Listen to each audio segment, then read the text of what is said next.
What's up, guys? Matt Cannon's Garage coming at you today. Today we are working on a 2008 Buick Lucerne, and this car is in need of inner and outer tie rods.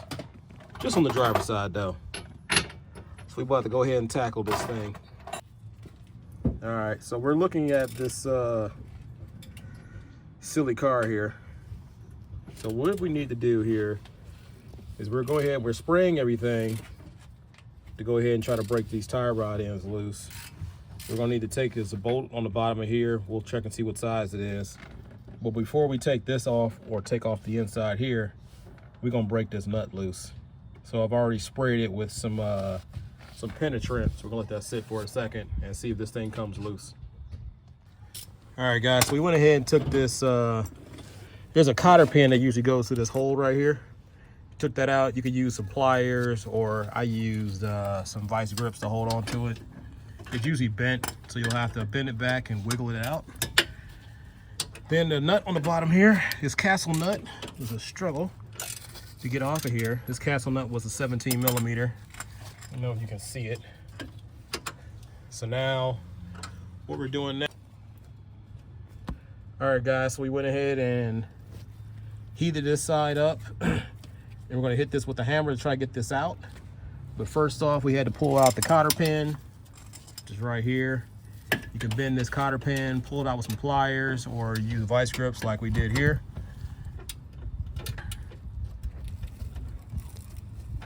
Then remove your castle nut. Your castle nut on this vehicle was a 17 millimeter, is what we used to crack that loose. So now we're trying to get this out. Usually just beat on the side of the knuckle. I've been trying to do that for a few minutes here, so I just heated it up. And I'm gonna hit on the side some more with a sledgehammer and see if this thing wiggles out.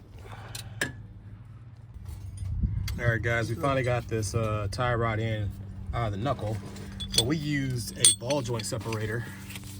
So what this thing does, it goes under here, and the bottom pushes up on that bolt, and that pushed this thing out of here. So that helped us out.